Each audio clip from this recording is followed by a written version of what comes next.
All in one UPSC Tamil channel நண்பர்களுக்கு எனது வணக்கம்.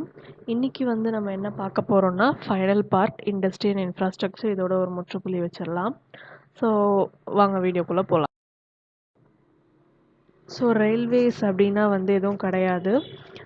இன்ஃப்ராஸ்ட்ரக்சர் டெவலப் பண்ணுறதுக்கு வெறும் ரயில்வேஸ்க்கு மட்டும்தான் கான்சென்ட்ரேட் பண்ணுறாங்களா நம்ம கவர்மெண்ட் அப்படின்னு கேட்டிங்கன்னா இல்லை. Fried corridor is nothing but நம்ம அந்த கூட்ஸ் எல்லாம் கொண்டு போகிறாங்க பார்த்தீங்களா, வண்டி, அது கொண்டு போய் இறக்குமதி பண்ணுற இடம், அதுக்கு ஒரு இடம் தேவையில்லையா, அது ஹை ஸ்பீட் ரயில் பார்த்தீங்கன்னா இப்போ ஜாப்பனீஸ் அதை கொண்டு வந்துட்டாங்க.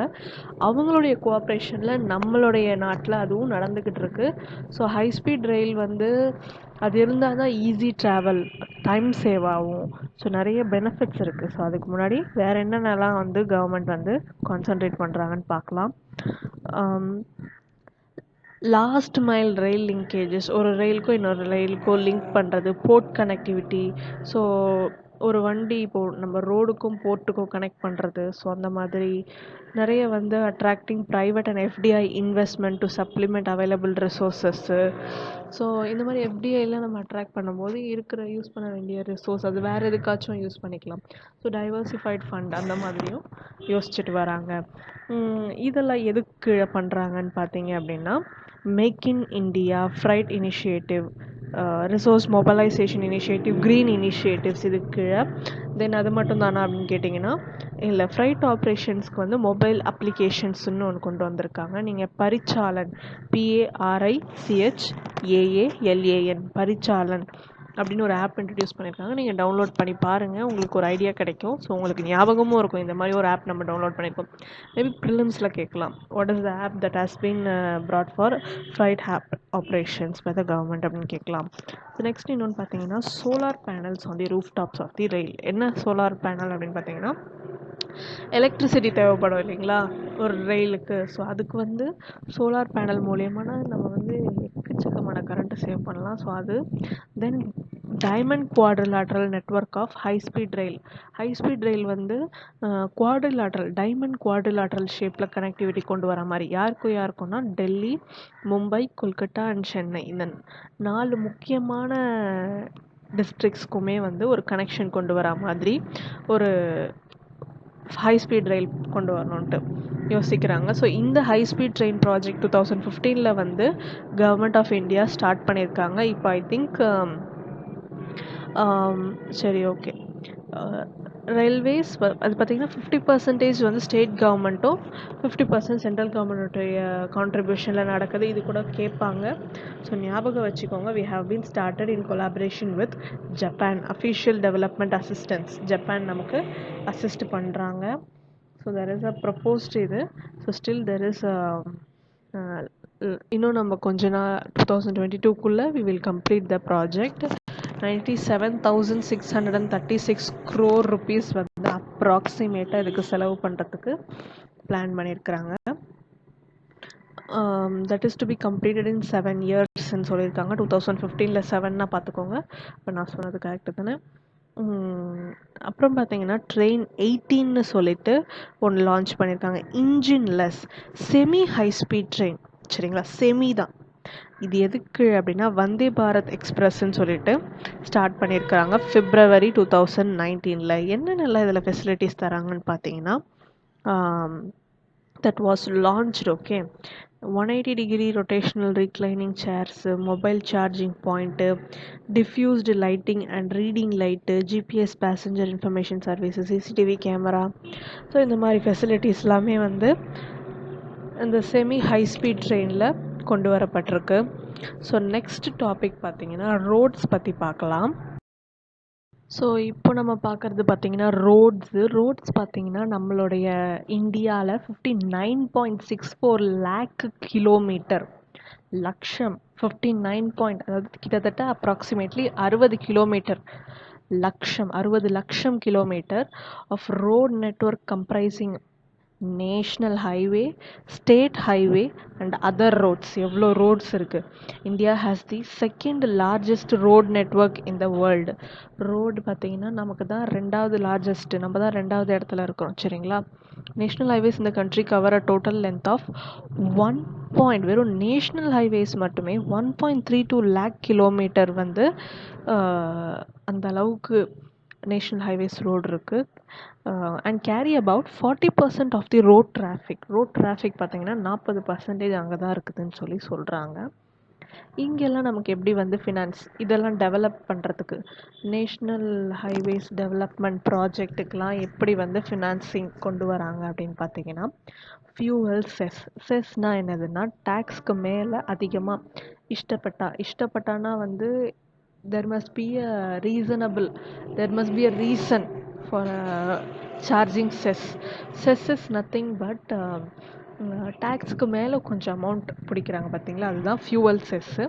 ஸோ அந்த ஃபியூவல் செஸ் பார்த்தீங்கன்னா பெட்ரோல் டீசலில் போட்டு அதை வச்சு ஃபண்டிங் பண்ணிப்பாங்க. வேர்ல்டு பேங்க் கிட்டேருந்து, Asian development bank, Japan bank for international cooperation, இவங்க கிட்டேருந்தெல்லாம் நம்ம வந்து ஃபண்டிங்ஸ் வாங்கிக்கிறோம். சரிங்களா.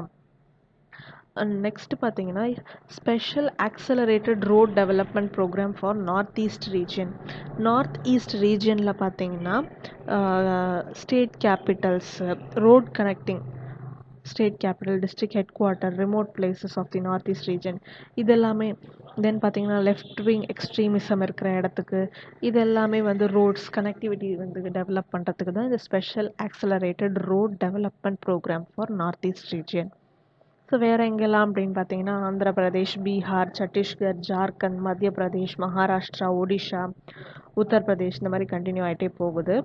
ஸோ பிரைம் மினிஸ்டர்ஸ் ரீகன்ஸ்ட்ரக்ஷன் பிளான்னு சொல்லிட்டு ஜம்மு அண்ட் காஷ்மீரில் வந்து 2004 லான்ச் பண்ணுறாங்க. அதுவுமே ரோட் கனெக்டிவிட்டிக்கு மட்டுமே நிறைய வந்து ப்ரோக்ராமோ ஸ்கீமோ கொண்டு வராங்க. தென் பார்த்தீங்கன்னா Pradhan Mantri Gram Sadak Yojana. So tribal areas schedule 5th இருக்கிற ஏரியாஸ்க்கெல்லாமே, அப்புறம் left wing extremism affected districts, இதுக்கெல்லாமே வந்து மினிஸ்ட்ரி ஆஃப் ஹோம் அஃபேர்ஸ் வந்து கொண்டு வராங்க. ட்ரைபல் ஏரியா அங்கெல்லாம் வந்து ரோட் கனெக்டிவிட்டி டெவலப் பண்ணுறதுக்காக. Bharat Mala Pariyojana is nothing but it was launched in 2015-16, optimising efficient freight and passenger movement across the country. என்னென்னலாம் economic corridor, inter corridor and feeder road, national corridor efficiency improvement, border and international connectivity road, coastal and port connectivity roads, greenfield expressways. The objective of the program is to achieve optimal resource allocation for holistic highway development. So புரிஞ்சிருக்கோன்னு நினைக்கிறேன். Next வந்து civil aviation போகலாம். So friends, என்னுடைய voice லோவாக இருந்துச்சுன்னா please headset use பண்ணுங்கள். இந்த வாட்டி சாரி. நெக்ஸ்ட் வாட்டி கண்டிப்பாக இன்க்ரீஸ்டு வால்யூம் இருக்கும். ஏதாச்சும் நாய்ஸ் டிஸ்டர்பன்ஸ் இருந்தாலும் அதுக்கும் சாரி. நான் என்னுடைய வாய்ஸ் நெக்ஸ்ட் வீடியோவில் மேக்ஸிமைஸ் பண்ணுறேன். இப்போ வந்து சிவில் ஏவியேஷன் பார்த்துட்ருக்கோம். அதில் பார்த்தீங்க அப்படின்னா என்ன சிவில் ஏவியேஷன்னா என்னென்னா, நம்மளை மாதிரி ஜனங்கள் யூஸ் பண்ணுற ஏர்போர்ட். நாட் ஓன்லி ஜனங்கள் கூட்ஸ் கூட, லைட் வெயிட் கூட்ஸ் அந்த மாதிரி கூட ஏற்றிக்கிட்டு போகலாம் இல்லையா. ஸோ அந்த மாதிரியான ஏவியேஷன் தான் அதாவது ஃப்ளைட்டை தான் ஏவியேஷன் சொல்கிறாங்க. ஏரில் பறக்குது இல்லையா. ஸோ அப்படின்னு ஞாபகம் வச்சுக்கோங்க. ஸோ இது பார்த்தீங்க அப்படின்னா டெர்மினல்ஸ் அதெல்லாமே அப்கிரேட் பண்ணணும்னு சொல்லிட்டு ஏர்போர்ட் அத்தாரிட்டி ஆஃப் இந்தியா வந்து சில விஷயங்கள் வந்து ரெக்கமெண்ட் பண்ணுறாங்க. அவங்களுடைய ஒர்க்கிங் குரூப் வந்து என்னெல்லாம் வந்து ஏர்லைனில் வந்து இம்ப்ரூவ் பண்ணணும்னு சொல்லிட்டு. ஃபஸ்ட்டு டெர்மினல்னால் என்னங்க அப்படின்னா கேட்குறீங்களா. டெர்மினல்லாம் எதுவுமே இல்லை. நம்ம போய் இறங்குறோம், ஃப்ளைட்லேருந்து இறங்குறோம். எந்த இடத்துல இறங்குவோம்? ஏர்போர்ட்டுன்னு மொத்தமாக சொல்கிறோம். அந்த இறங்குறோம் பார்த்தீங்களா, we are departing or arriving, நம்மளை டைரெக்ட் பண்ணி விடுவாங்க. அங்கே இப்படி உள்ளே போங்க, அங்கே போங்க, அந்த ஒரு ஹோல் உள்ளே இருக்கிற இன்சைட் த பிளேஸை வந்து டெர்மினல்ஸ்ன்னு சொல்லுவாங்க. சரிங்களா. அங்கேயுமே நிறைய வந்து டெவலப்மெண்ட் தேவை அப்படின்னு சொல்கிறாங்க. சரி, என்னெல்லாம் ரெக்கமெண்ட் பண்ணுறாங்க அப்படின்னு பார்த்தீங்கன்னா 2011 சில விஷயங்கள் ரெக்கமெண்ட் பண்ணுறாங்க இந்த ஏவியேஷன் டெவலப்மெண்ட்டுக்கு. என்னென்னா வேல்யூ ஆடட் டேக்ஸ். 2011 பார்த்தீங்கன்னா அப்போ இருந்துச்சு வேல்யூ ஆடட் டேக்ஸ்.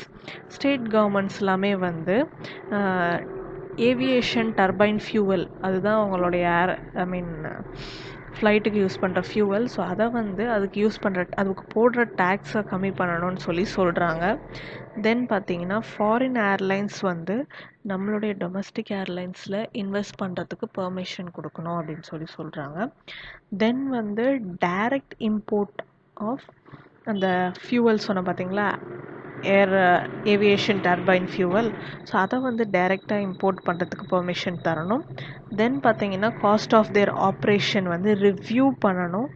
சரிங்களா. தென் வந்து எக்கனாமிக் ரெகுலேட்டரி ஃப்ரேம் ஒர்க் அப்படின்னு சொல்லிட்டு அவங்களுடைய ப்ரைஸிங் ஒவ்வொரு விஷயம். இப்போ ஒரு ஃப்ளைட்டுன்னு சொல்லிட்டு வரும்போது தெர் இஸ் மோர் காஸ்ட், எவ்வளோ செலவு இருக்கும். ஸோ அதெல்லாமே ரெகுலேட் பண்ணணும்னு சொல்லியிருக்கிறாங்க. இதெல்லாம் சஜஷன்ஸ். ஸோ இதெல்லாமே அச்சீவ் பண்ணியிருக்காங்களா இல்லையான்னு சொல்லிட்டு நீங்கள் எனக்கு கமெண்ட் பாக்ஸில் சொல்லுங்கள். நெக்ஸ்ட்டு வந்து மேரிடைம் அஜெண்டா. சரிங்களா. 2010 to 20 வரைக்கும் என்ன தான் ஆயிருக்கு. ஸோ மேரிடைம் அஜெண்டா அப்படின்னு பார்த்தீங்கன்னா வந்து 2010 to 20 என்னெல்லாம் நடந்திருக்கு, ஆர் என்னெல்லாம் வந்து தீர்மானம் எடுத்திருக்கிறாங்கன்னு சொல்லி பார்க்கலாம். 3000 மேரிடைம்னா என்னங்க, இது முதல்ல எதை பற்றி நம்ம பேசுகிறோம் நீங்கள் தெரிஞ்சுக்கணும். தட் இஸ் நத்திங் பட் போர்ட்னா என்னது, சீ போர்ட். ஓகேங்களா. கொண்டு வர ஷிப்பை வந்து அந்த கூட்ஸ் எல்லாம் இறக்கிறதுக்கு ஒரு ஸ்பேஸ் தேவை பார்த்தீங்களா, அதுதான் போர்ட்டு. ஸோ டார்கெட் பார்த்தீங்கன்னா 3130 மெட்ரிக் டன் போர்ட் கெப்பாசிட்டி 2020 வந்து டார்கெட் பண்ணியிருக்கிறாங்க. that is more than 50% of this capacity is to be created in the non-major ports. அதாவது மேஜர் போர்ட் இல்லாமல் நான் மேஜர்னு சொல்லி, இப்போ சென்னையில் வந்து மேஜர் போர்ட்டு, நான் மேஜராக இருக்கும் பார்த்தீங்களா, அங்கே 50% க்ரியேட் பண்ணி நம்ம காம்படிஷனை இன்க்ரீஸ் பண்ணணும்னு சொல்லி முடிவு பண்ணியிருக்காங்க. இப்படி என்லார்ஜ் பண்ணுறதுக்கு மூலயமா டிரான்சாக்ஷன் காஸ்ட்டை வந்து நம்ம ரெடியூஸ் பண்ணுறோம். அது மட்டும் இல்லாமல் குளோபலி நம்ம கம்பெட்டிட்டிவாகவும் வரும். ஸோ விலை கம்மியாக இருந்தால் எல்லோரும் வந்துடுவாங்க இல்லைங்களா. ஸோ அதுக்கு தான் proposed investment in major and நான் மேஜர் போர்ட்ஸ் பை 2020 எவ்வளோ வந்து இன்வெஸ்ட்மெண்ட் பண்ணணும்னு நினைக்கிறாங்கன்னா 2,96,000. அதாவது 2020 ஓவர் ஆயிடுச்சு. So you have to check it இந்த Google and comment me, or நானே உங்களுக்கு வந்து கமெண்ட் செக்ஷனில் சொல்கிறேன். இது வந்து என்ன புக்கில் இருக்கோ நம்ம அதை அப்படியே படிக்கக்கூடாது. We have to check whether it has achieved or not. Question கேட்கும்போது வந்து வாட் இஸ் த மேரிடைம் அஜெண்டான்னு கேட்க மாட்டாங்க டைரெக்டாக. whatever the things that is about, அதாவது என்னெல்லாம் சொன்னாங்களோ that was said, அதை அச்சீவ் பண்ணாங்களா இல்லையான்னு தான் கேட்பாங்க. So we must have that knowledge. So invest பண்ணதுக்கு ஏற்ற மாதிரி 3130 metric ton port capacity build பண்ணாங்களா, ஸோ அந்த மாதிரி வந்து அதுதான் படிக்கிறதுக்கான ஒரு இது. Public funds will be mainly deployed for common use infrastructure facilities. Private foreign direct investmentமே இதுக்கு வெல்கம் ஆச்சு. பப்ளிக் இன்வெஸ்ட்மெண்ட்லாம் எதுக்கு, பப்ளிக் ஃபண்டெல்லாம் எதுக்கு யூஸ் பண்ணுவாங்கன்னு பார்த்தீங்கன்னா deepening of port channel, rail and road connectivity from ports to hinterland etc. So இதுக்கெல்லாமே வந்து public fund. So இதை பற்றி நீங்கள் எனக்கு தெரிஞ்சுக்கிட்டு சொல்லுங்கள், ஆர் நான் இந்த வீடியோ முடியறதுக்குள்ளே உங்களுக்கு சொல்லிடுறேன்.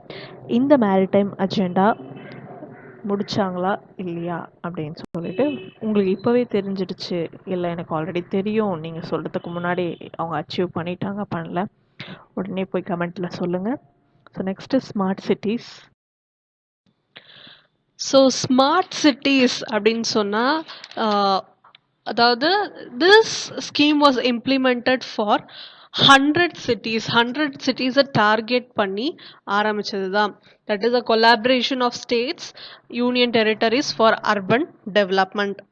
அதாவது ஸ்மார்ட் சிட்டிஸ்னால் என்ன அர்த்தம்னா, அடிக்குவேட் வாட்டர் சப்ளை, எல்லாருக்குமே assured electricity supply, sanitation, so urban mobility, public transport, robust IT connectivity, good governance, இதெல்லாமே என்ஷூர் பண்ணுறதுக்காக தான்.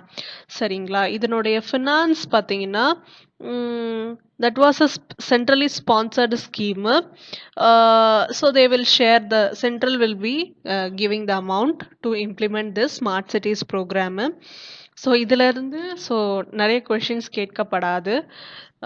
இவ்வளோதான் நீங்கள் தெரிஞ்சிக்க வேண்டியது. Smart cities it can be asked in mains but not மெயின்ஸில் இதை நீங்கள் ஒரு ஆடட் பாயிண்ட்டாக எடுத்துக்கலாம். ஸோ சிட்டிஸ்க்கு என்னென்னலாம் கவர்மெண்ட் வந்து மெஷர்ஸ் எடுத்துருக்குறாங்க அப்படின்னு கேட்டால் நீங்கள் அதை பண்ணலாம். ஸோ நெக்ஸ்ட்டு பார்த்தீங்கன்னா private sector and urbanization. So இதுக்கு ஒரு எக்ஸாம்பிள் என்ன அப்படின்னு பார்த்தீங்கன்னா ஃபர்ஸ்ட் பிரைவேட் செக்டார் அண்ட் அர்பனைசேஷன்னா என்ன? பிரைவேட் செக்டாருக்கும் அர்பனைசேஷனுக்கும் உள்ள ஒரு லிங்க் தொடர்பு. ஸோ அர்பனைசேஷன் ஆக்குறதுல பிரைவேட் செக்டாரோடைய பங்குமே முக்கியம். ஃபார் எக்ஸாம்பிள் சொல்லணும்னா இதை பற்றி கூட கேட்கலாம், private sector and urbanisation. So ஒரு எக்ஸாம்பிள் கொடுங்கன்னா நீங்கள் ஹரியானாவை பற்றி எழுதலாம். 2001 வந்து இம்ப்ளிமெண்ட் ஆகுது. என்னென்னா they have removed the restrictions. யாரு? ஹரியானா. என்ன ரெஸ்ட்ரிக்ஷன் ரிமூவ் பண்ணாங்கன்னா லேண்ட் ஆக்விசிஷன் ப்ராசஸை வந்து அதில் இருக்கிற லிமிட்டேஷன்ஸ் எல்லாமே இது பண்ணிட்டு ஹரியானா அர்பன் டெவலப்மெண்ட் அத்தாரிட்டி என்ன பண்ணுறாங்கன்னா ப்ரைவேட் பில்டர்ஸ் தான் அலோவ் பண்ணுறாங்க. இதுக்கு பேர் வந்து கர்கான் அப்படின்னு சொல்லிட்டு பேர் வைக்கிறாங்க. இந்த மிஷன் அவங்க எடுத்துக்கிறாங்க பார்த்தீங்களா, ப்ரைவேட் செக்டர் அலோவ் பண்ணுறேன் அப்படின்னு சொல்லிட்டு ஹரியானா முன் வராங்க பார்த்தீங்களா. ஸோ அதோட பேர் என்ன வைக்கிறாங்கன்னா கர்கான். கர்கான் GURGAON. சரிங்களா. ஸோ இது வந்து ப்ரைவேட் பில்டர்ஸ், அதாவது டவுன்ஷிப் அக்ரிகல்ச்சரல் லேண்டாக இருந்தது டவுன்ஷிப் கொண்டு வர்றது. ஸோ இந்த மாதிரி விஷயங்கள் எல்லாம். Today the city is under the control of Haryana Urban Development Authority, Municipal Corporation of Gurgaon, created in 2008, and the private builders. Private builders ஆல அங்க என்னென்ன முன்னேற்றம் நடந்ததுன்னு கேட்டீங்கன்னா they corrected the failure of public sector. என்னன்னா public sector ஆல நடந்த ஃபெயிலியர்ஸை correct பண்றாங்க. Creating private sewage water electricity security and fire prevention. Comparing to public sector private வந்து இன்னுமே மோர் எஃபிஷியண்டா பண்ணுவாங்க. though it is not cost efficient, it can do more things. Quality of things இருக்கும். சரிங்களா. So rapid metro நடந்துச்சு ஹரியானால. DLF, infrastructure, leasing, financial services, roads good குவாலிட்டியில் இருந்துச்சு, transport facilities. So இதெல்லாமே தான் வந்து இது. Next PPP model. பிபிபி மாடல்னா என்னென்னா public private partnership model. So இதில் என்னென்னா என்ன மாதிரியான ஒரு ஒரு லிங்க் இருந்துச்சு இந்த பிபிபி மாடலில். ஃபர்ஸ்ட் வந்து பாட் டால். என்ன பாட் டால் சொல்கிறேன்னு பார்க்குறீங்களா? பில்ட் ஆப்ரேட் ட்ரான்ஸ்ஃபர் டோல் அப்படின்னா என்ன அப்படின்னா, ஃபார் எக்ஸாம்பிள் இந்த டோல்னா என்னது? சுங்கச்சாவடி. சரிங்களா. அந்த இடத்துக்கு வந்து கவர்மெண்ட்டே போய் கட்டணும் எல்லாமே செய்யணும் அப்படின்னா they cannot. ஸோ ப்ரைவேட் கிட்ட வந்து சொல்லிடுறாங்க, நீங்கள் வந்து காஸ்ட் வந்து இது பண்ணுங்க, இன்வெஸ்ட் பண்ணுங்க, நீங்களே பில்ட் பண்ணுங்க, நீங்களே வந்து எல்லாமே பண்ணுங்க அப்படின்னு சொல்றது. அதாவது டோல் சுங்கச்சாவடி இது பண்ணுறது, கட்டணத்தை கலெக்ட் பண்ணுறது. So on the whole procedures நீங்களே பண்ணிவிட்டு but you have to give some amount to the government. முக்கால்வாசி பங்கை நீங்கள் எடுத்துக்கோங்கன்னு சொல்கிறது தான் இந்த BOT-TOLL, build operate transfer toll. இது மாதிரி BOT ஆனுவிட்டின்னு இன்னொன்று இருக்கு பாருங்க. அது வந்து it is aimed to reversing the, அதாவது இது வந்து ஃபுல் பேர்டனுமே பிரைவேட் செக்டார்ல வந்துடுறதுனால they started to declining. அந்த செக்ஷன்ல இருந்து டிக்ளைன் ஆயிட்டு வர்றதுனால என்ன சொல்லிட்டாங்க, நீங்க வந்து கட்டிட்டு காஸ்ட் கொடுத்துட்டு கட்டிட்டு மட்டும் விட்டுருங்க, டோல் கலெக்ட் பண்றதுக்குலாம் நாங்க வேற ஆள் பாத்துக்கிறோம், but we will give the same profit as which you are earning from the before benefit. So அதே போல் உங்களுக்கு கிடைக்கும் அப்படின்னு சொல்கிறாங்க. சரிங்களா. ஸோ இதுதான் நம்ம தெரிஞ்சிக்க வேண்டியது. தென் இங்கே வந்து ஸ்விஸ் மாடல் அப்படின்னு சொல்லிட்டு ஒன்று முக்கியமானது ஒன்று இருக்குது. சரிங்களா. என்னன்னா government of India for the first time announced use of model for redevelopment of railway stations in the country by late 2015. This is very flexible method of giving contract public procurement which can be used in PPP as well as non-PPP. சரிங்களா. Government of India used this model for the first time. This has already, இது என்ன model அப்படின்னு கேட்டிங்கன்னா, one bidder is asked by the government to submit the proposal for the project which is put in public domain. So government வந்து கேட்பாங்க, நீங்கள் வந்து என்ன project செய்ய போகிறீங்களோ அதை வந்து எங்களுக்கு ஒரு ப்ரொப்போசல் மாதிரி கொடுங்க, நாங்கள் அப்புறம் பப்ளிக் டொமைனில் போடுவோம். Afterward several other bidders submit proposals. இப்போ ஒருத்தவங்க மட்டுமே இது பண்ணால் என்ன சொல்கிறது, அது வந்து நல்லா இருக்காது. காம்படிஷன் இருந்தால் தான் we will get select the best one out of it. Finally an improved bid is selected called counter proposal. So அதை மாதிரி இது பண்ணுறது. ஸோ இது வந்து Swiss challenge for railway construction. ஃபுல்லாக ரயில்வே கையில் ப்ரைவேட் கொடுக்காம it's a method that government is also involving in it. Several ஸ்டேட்ஸில் இது யூஸ் பண்ணுறாங்க. First time Karnataka, Andhra Pradesh, Rajasthan, Madhya Pradesh, Bihar, Punjab, Gujarat. ஓகேங்களா. In 2009 Supreme Court approved the method for award of contracts. சரிங்களா. So இதில் இதுதான் முக்கியமானது. ஸோ இந்த பெட்ரோலியமில் இருக்கிற ஒரு மிகப்பெரிய ஒரு இஷ்யூ என்னென்னா it is exempted from the tax. So அது வந்து ஜிஎஸ்டிக்கு கீழே வராது. சரிங்களா, வெறும் செஸ் மட்டும்தான். இப்போ அப்படி இருக்கும்பொழுது அதோடைய உண்மையான ப்ரைஸ் என்னன்னு நமக்கு தெரிய வராமல் போயிடுது. So it must be broad under the GST and அதோடைய ப்ரைஸ் வந்து டிரான்ஸ்பரன்சியாக இருக்கணும் அப்படின்னு சொல்லி சொல்கிறாங்க. நெக்ஸ்ட் வந்து அதுக்கு போடுற செஸ் பார்த்தீங்க அப்படின்னா நேச்சுரல் கேஸ் பைப்லைன் இன்ஃப்ராஸ்ட்ரக்சர் டெவலப்மெண்ட்டுக்கு அந்த மாதிரிலாம் அது வந்து ரொம்பவே கம்மியாக இருக்குது இந்த கேஸ் பைப்லைன். ஸோ அதுக்கு யூஸ் பண்ணலாம். அதாவது கன்ஸ்ட்ரக்ஷனுக்கு, expansion of compressed natural gas இந்த மாதிரிலாம் இது பண்ணலாம். That network could help provide gas connection to rural areas. இன்னும் நிறைய ரூரல் ஏரியாஸில் still they are using the விறகடுப்பு. And rationalisation of LPG subsidy is essential. சரிங்களா, ரேஷ்னலைசிங் பண்ணணும், அதாவது எல்பிஜி சப்சிடியை. அண்ட் வந்து import of liquefied natural gas LNG that is to use in the power industry is exempt from என்னன்னா import பண்ண சொல்லலை, இதை வந்து எல்என்ஜி பார்த்தீங்கன்னா it is exempted from custom duty. சரிங்களா, பவர் இண்டஸ்ட்ரிக்கு யூஸ் பண்ணுறதுக்குனா இட் இஸ் எக்ஸம்டட். பட் எல்லா மற்ற செக்டார்ஸ்க்கு யூஸ் பண்ணோன்னா it is paid 5% of tax. அந்த மாதிரி ஒரு பாரபட்சம் இல்லாமல் எல்லாத்துக்குமே எல்என்ஜி வந்து டேக்ஸ் வரணும் அப்படின்னு சொல்லி சொல்கிறாங்க.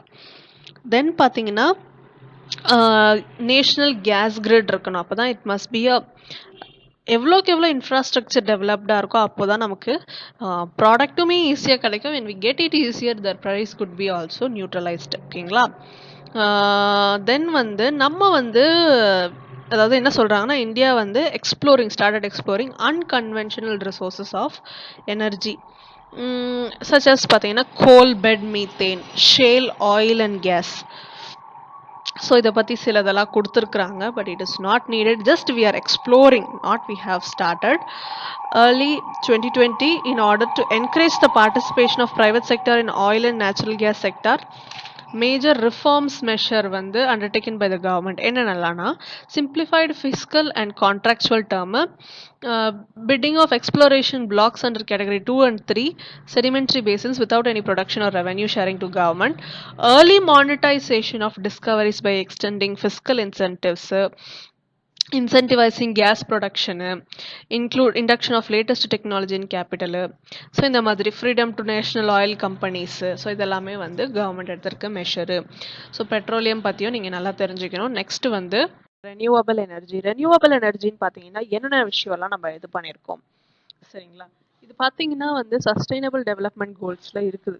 ஸோ இதுக்கு வந்து நம்ம என்ன டார்கெட் பண்ணியிருக்கோம் அப்படின்னு பார்த்தீங்கன்னா 175 கிக்வாட்ஸ் அப்படின்னு சொல்கிறாங்க பை த இயர் 2022. என்னன்னா solar and wind contribute 100 gigawatt, 60 வந்து அதான் விண்டு. இந்த மாதிரி ஒரு ப்ரொபோர்ஷனில் நம்ம வந்து we have to come through it அப்படின்னு சொல்லி சொல்கிறாங்க. ரூஃப் டாப் என்னென்னலாம் விதத்தில் நம்ம இந்த மாதிரி கொண்டு வரோம் அப்படின்னா solar roof top, grid connected roof tops அப்படின்றாங்க, solar parks, solar project under the NSM, solar pump, solar cities. So இந்த மாதிரி தட் இஸ் அ சூரிய மித்ரா அப்படின்னு சொல்லிட்டு இந்த ஸ்கீம் வந்து மே 2015 கொண்டு வராங்க. 50,000 trained personnel with a period of 5 years. சரி, இதெல்லாம் தான் வந்து ரெனியூவபிள் எனர்ஜிக்கு. So the next thing is logistic sector. Logistic sector அப்படின்றது வந்து it's a backbone of supply chain சொல்லி சொல்கிறாங்க. என்னென்னா transportation, inventory management, warehousing, material handling, packaging, integration of information, இதெல்லாமே வருது அப்படின்னு சொல்லி சொல்கிறாங்க. என்னெல்லாம் இதுக்கு வந்து தடைகளாக இருக்குது? அதுக்கு முன்னாடி நம்மளுடைய ஓவரால் பர்ஃபார்மன்ஸ் அப்படின்னு பார்த்தீங்கன்னா 35th ரேங்க்குக்கு நம்ம இப்போ கரண்ட்டாக இருக்கோம். தட் இஸ் வேர்ல்டு பேங்கோடைய லாஜிஸ்டிக்ஸ் பெர்ஃபார்மன்ஸ் இண்டெக்ஸ் 2016ல். 2014ல் 54th ரேங்க்லேருந்து இப்போ 35th ரேங்க்குக்கு வந்திருக்கோம். ஸோ என்னெல்லாம் வந்து we have to give an attention பார்த்தீங்கன்னா, ஹை காஸ்ட் இந்த மாதிரி இருக்கும்பொழுது டொமஸ்டிக் அண்ட் குளோபல் காம்படிட்டிவ்னஸ்லேருந்து நம்ம விலகிடுறோம். அண்டர் டெவலப்டு மெட்டீரியல் ஹேண்ட்லிங், சரிங்களா, fragmented warehousing, multiple regulatory policies, இது ஒரு தடை. இன்னொன்று lack of seamless movement across modes, சரிங்களா, lack of integrated IT infrastructure and modern technology, இதெல்லாமே வந்து இந்த லாஜிஸ்டிக் செக்டார்ஸோட இம்ப்ரூவ்மெண்ட்டுக்கு தடையாக இருக்குது அப்படின்றாங்க. ஸோ நெக்ஸ்ட் வந்து ஹவுசிங் பாலிசி. நம்ம இந்தியா வந்து ஹவுசிங் ஓனர்ஷிப்பை வந்து நல்லாவே நம்ம என்கரேஜ் பண்ணுறோம். லைக் அதர் வேர்ல்டில் இருக்கிற அதர் பீப்புள்ஸ் மாதிரியே கவர்மெண்ட் மாதிரி நம்மளும் ஹவுசிங்குக்கு ரொம்ப ஏர்பனில் அதுவும். ஸோ வந்து அதுக்கு என்ன பண்ணுறாங்கன்னா, ரெண்டல் ஹவுசிங்னே சொல்லிட்டு கவர்மெண்ட் ஸ்கீம் கீழே வருது. இப்போ ரூரல்லேருந்து அர்பனுக்கு வராங்க அப்படின்னா they need some housing, right? So ரெண்டல்காச்சு ஸோ எல்லாருக்கும் ஃப்ரீயாக கொடுக்க முடியாது. ஸோ ரெண்டலுக்கு வந்து தே கேன் அவைல். ஸோ அதை தேடி கண்டுபிடிச்சி சில பேர் வந்து பார்ஷியாலிட்டி பார்ப்பாங்க, நீங்கள் கிராமமா இல்லை சீக்கிரம் போயிடுவீங்க, காலி பண்ணிடுவீங்க, நிறைய ப்ராப்ளம்ஸ் எழும். ஸோ கவர்மெண்ட்டே வந்து இதுக்கு வந்து ரெண்டல் ஹவுசிங்க்கு ப்ரொவைட் பண்ணுறாங்க. தென் வந்து that is rental is more prevalent in urban because எல்லாரும் அர்பனுக்கு குடிபெயர்ந்து வராங்கல்ல. So it has been very important அப்படின்னு சொல்லி சொல்கிறாங்க. வேக்கண்ட் ஹவுசிங் அப்படின்னா நிறையவே வேக்கண்ட்டாக இருக்குது. நம்ம இதில் பார்த்தீங்கன்னா 6.5 மில்லியன் ஹவுசஸ் வேக்கண்ட்டாக இருக்குது அப்படின்னு சொல்லி சொல்கிறாங்க. ஸோ இதில் வந்து ஹரியானா தான் டாப்பில் இருக்குது. ஸோ ஹவுசிங் அப்படின்றது ஒரு முக்கியமான பங்கு அப்படின்றாங்க எல்லாருடைய. அதாவது ஹவுசிங் மூலயமா வர காசு it is really important for the people in cities. So அதுவுமே டெவலப் பண்ணணும். ஈவன் தோ அதில் வந்து உடல் உழைப்பு எதுவுமே இல்லைனாலும் it is kind of investment. So ஒருத்தவங்களுக்கு ஹவுசிங் ப்ரொவைட் பண்ணுறதுன்றது சும்மா கிடையாது. So it has to be encouraged அப்படின்னு சொல்லி சொல்கிறாங்க. நெக்ஸ்ட்டு பிஎம்ஏஒய் யூ அப்படின்னா அர்பன், யூனா அர்பன். சரி, ஓகே. என்னன்னா பிரதான் மந்திரி ஆவாஸ் யோஜனா, சரிங்களா, அர்பனில். இது வந்து ஜூன் 2015 லான்ச் பண்ணப்படுது. என்ன இந்த யோஜனா சொல்ல வராங்கன்னா 2022க்குள்ள பியூகா ஹவுசஸ், அதாவது கல்லில், நாட் குடிசை, இட்ஸ் அ கல்லில் இது பண்ண ஹவுசஸ் அர்பனில் இருக்கிற புவர்ஸ்க்கு பில்ட் பண்ணி தரணும்னு சொல்லிட்டு. That is the largest housing schemes of the world covering complete urban India. See, பார்த்தீங்க அப்படின்னா urban habitats and cities are the epicenters of economic growth which contribute over 60% of India's GDP. சரிங்களா? Construction sector accounts for 8.2% of GDP and employs about 12% of the workforce. சரிங்களா? So investment, அதாவது ஹவுஸில் invest பண்ணுறது ரொம்பவே முக்கியமானது. Not only provides pucca houses for eligible family, it also achieves a goal housing for all. சரிங்களா? Triggers multiplier effect on overall economy. So வீடு நல்லா இருந்தால் தானே வந்து people will start concentrating on economic development. அதை கன்ஸ்ட்ரக்ட் பண்ணுறவங்களுக்கு ஒரு ஜாப்ஸ் இது பண்ணுறது. ஸோ இந்த மாதிரி இது மட்டும் இல்லாமல் நிறைய வந்து லோ இன்ட்ரெஸ்ட் ஹவுசிங், இப்போ தான் ஃபஸ்ட்டு டைம் ஹவுசிங் கட்டுறாங்களே, இல்லை ஒரு மிடில் கிளாஸ் அந்த மாதிரி கட்டுறாங்கன்னா அவங்களுக்கு வேரியஸ் ஸ்கீம் இருக்குது. They are not aware of it. பேங்க்குக்கு போயிட்டு they have to ask what are the schemes, you have to go and உங்களோட ரைட்ஸை நீங்கள் தான் இது பண்ணிக்கணும். ஸோ வந்து தெர் இஸ் அ 10 lakhs கிட்ட வெய்வர் ஸ்கீம்ஸ்லாம் கூட இருக்குது. ஒரு வீடு கட்டுறதுக்கே ஒரு 20 lakhs இருந்தால் போதும். ஸோ இந்த மாதிரி if you are the first, உங்களுக்கு இதை வந்து எக்ஸாம் பாயிண்ட் ஆஃப் வியூவில் பார்க்காம லைஃப் பாயிண்ட் ஆஃப் வியூவில் பாருங்கள். நீங்கள் வீடு கட்டுறீங்கன்னா இதெல்லாம் இம்ப்ளிமெண்ட் பண்ணணும் அப்படின்றத மனசில் வச்சுக்கோங்க. தென் நெக்ஸ்ட் வந்து national infrastructure pipeline. National infrastructure pipeline பார்த்தீங்கன்னா இந்த செக்டோரல் என்னென்னலாம் இதில் வந்து அடங்குதுன்னா 24% energy, 19% road, urban infra 16%, railway வந்து 13%. இதெல்லாமே ரொம்ப முக்கியமான infra. Funding will be shared equally by centre and states 39%, while 22% is supposed to come from private sector. Government expects the private participation to increase to 30% by 2025. So இது வந்து ஒரு ஆம்பிஷியஸான ஒரு விஷயம். நம்மளுடைய பிஎம் வந்து இந்த பேண்டமிக் டைமில் சொல்லியிருப்பாங்க நேஷனல் இன்ஃப்ராஸ்ட்ரக்சர் பைப்லைன் பற்றி. தட் இஸ் நம்மளுடைய டார்கெட் ஜிடிபி வந்து 5 ட்ரில்லியன் பை 2024 to 25ல என்னென்னலாம் நடக்க போகுது அப்படின்றது தான் நான் சொல்லிட்டு இருக்கேன். அதாவது என்னென்ன செக்டர்ஸ் கான்சென்ட்ரேட் அது பார்த்தாச்சு. சென்டர் அண்ட் ஸ்டேட்ஸ் என்ன பண்ணுறாங்க அப்படின்னு பார்த்தீங்கன்னா செவரல் ரிக்வயர்ட் சேஞ்சஸ் வந்து ரெக்கமெண்ட் பண்ணுறாங்க. Developing a robust bond market for infrastructure companies. Infrastructure கம்பெனிஸுக்குன்னு சொல்லிட்டு பாண்ட் மார்க்கெட் அவங்களுக்குமே ஃபண்ட் எங்கேருந்து வரும் இல்லையா. Speedy resolution of infrastructure disputes எல்லாமே ஸ்பீடி ரிசல்யூட் பண்ணணும். Optimal risk sharing through better balanced PPP contracts, public private partnership, sanctity and enforceability of contracts. So இதெல்லாமே தான் நேஷனல் இன்ஃப்ராஸ்ட்ரக்சர் பைப்லைனுக்கு இப்போதைக்கு நீங்கள் தெரிஞ்சுக்க வேண்டியது. தேங்க்ஸ் ஃபார் வாட்சிங். இதோட இந்த சாப்டர் எண்டுக்கு வருது. நெக்ஸ்ட் சர்வீஸ் செக்டார் அப்படின்ற சாப்டரில் நான் உங்களை அடுத்த வீடியோவில் சந்திக்கிறேன். நன்றி, வணக்கம்.